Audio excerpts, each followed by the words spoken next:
dans ce monde.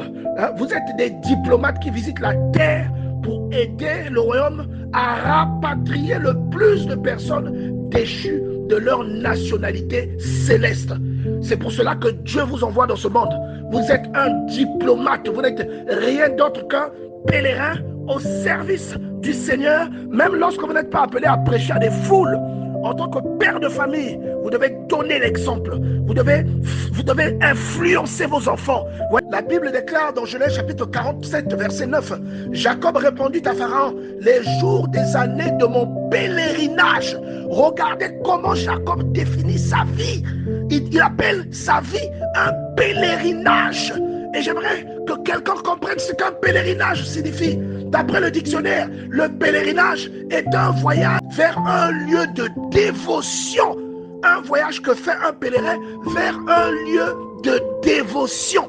Un pèlerinage est un voyage que l'on entreprend dans le but de sa conviction, dans le but de sa foi, dans un but de piété. Et c'est comme ça que le grand patriarche définissait sa vie. Et je me demande bien, combien de chrétiens de nos jours qui remplissent les églises définissent leur vie comme un pèlerinage, ce qui signifie un moment de recherche de Dieu, un moment de piété, un moment où on ne fait que des choses pour le salut de son âme et de celle des autres, un moment de prière continue.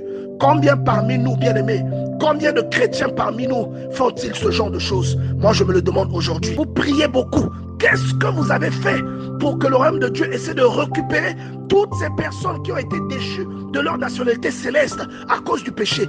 Qu'est-ce que vous avez fait?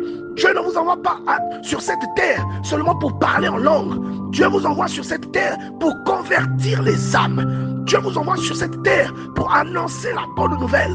Même si vous n'êtes pas un prédicateur, votre mode de vie peut conquérir le cœur de quelqu'un et ramener cette personne à Dieu. C'est une quête de salut.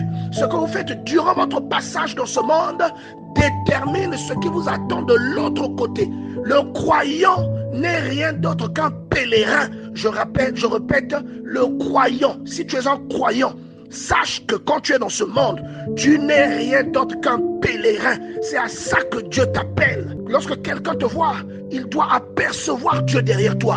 C'est la raison pour laquelle Dieu t'envoie dans ce monde. Sachez que dans ce monde, vous êtes un diplomate envoyé par le Seigneur. Vous êtes venu ici pour pratiquer la diplomatie. Vous représentez un gouvernement, vous représentez un pays, vous représentez un roi. Vous êtes ici dans ce monde comme un diplomate. Voilà pourquoi votre façon de penser ne correspond pas à la façon de penser du monde.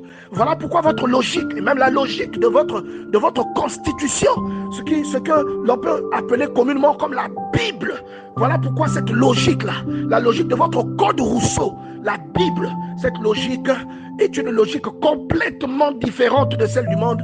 Tout comme un Britannique qui viendrait au Congo, sa logique serait complètement différente de la logique du Congo parce qu'il obéit à la constitution de son pays de naissance, de son pays d'origine.